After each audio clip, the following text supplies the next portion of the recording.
Having finished reading the tattered volume, I ponder it carefully, and see that the affairs of the world are not altogether equal. Z, the brigand, enjoys long years, while Yan meets heaven early. Chong lives amid splendor, while Fan remains poor. I trust that time itself is but a passing guest, and often think of wealth and rank as drifting clouds. If life brings contentment, one should take delight in it.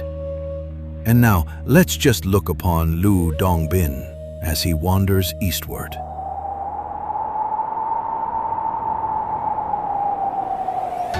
From the great division of primordial chaos.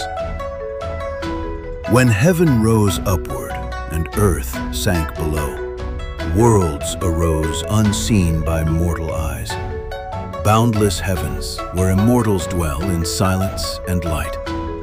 And at the very heart of these endless heights, wrapped in drifting clouds and radiant mist, stands the palace of radiant light, eternal, majestic, beyond human reach. One day, Zhongli led a host of immortals straight to the palace of luminous radiance in the heavenly realm, to pay homage before the Jade Emperor.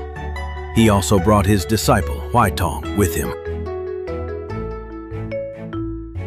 When the immortal Zhongli appeared before the Jade Emperor, together with the celestial host, they performed the rites of homage 3 times, trembling with awe as they bowed and touched their foreheads to the ground. Seeing Zhongli as the foremost among the immortals, the Jade Emperor dismissed the others and kept him by his side.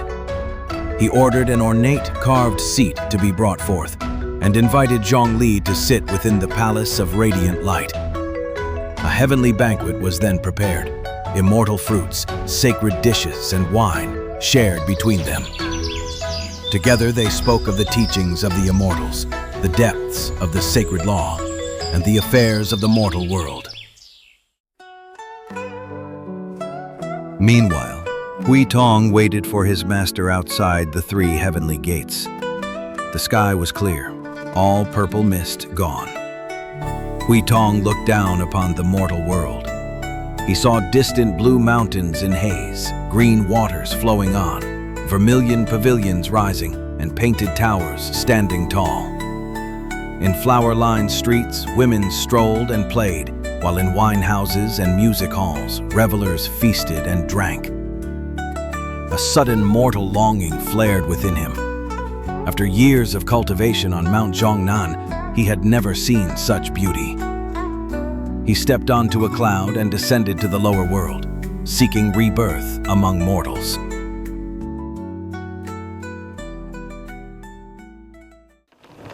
Huitong descended into Yongle County and entered the city through the western gate. He passed along the front and rear streets, then wandered through the southern and northern lanes, seeking a noble family and virtuous parents in whose house he might be conceived and born. The prefect of Haizhou had reached 40, yet still had no son. His wife, Lady Wang, was with child. Huitong secretly rejoiced, and a plan formed in his heart to wait until her term was complete, enter the womb, and be born. The time of birth had come. Suddenly, a white crane descended from the heavens and flew into the silk bed curtains. Its feathers shone pure and bright, a crimson mark upon its crown like cinnabar. It was Huitong himself, come to be born, transformed into a crane.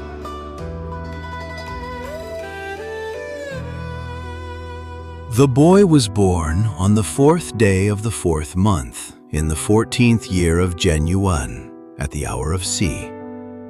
The prefect of Haizhou was overjoyed.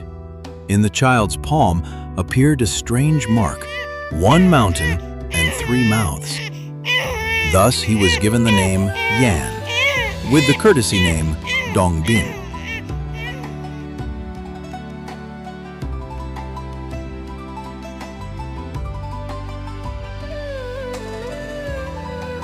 From childhood, Master Chunyang was exceptionally gifted, able to remember tens of thousands of characters in a single day. By the age of 9, his knowledge amazed all.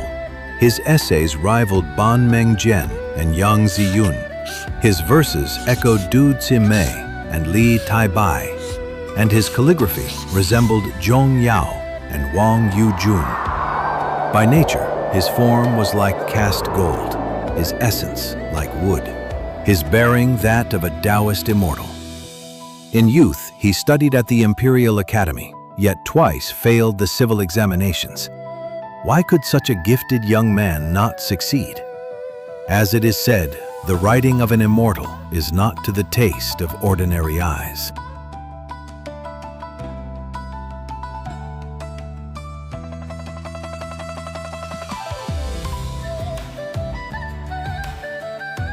Not until the Xiantong era, toward the end of the Tang dynasty, did he finally pass the examinations. By that time, he was 64 years old, and both his parents had already passed away.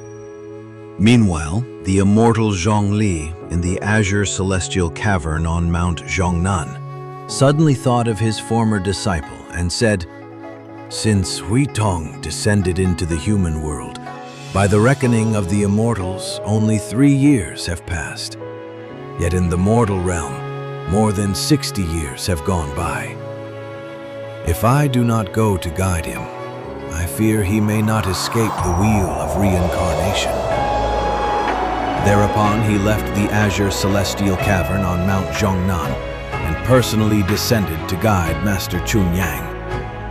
What follows will be revealed in the next chapter.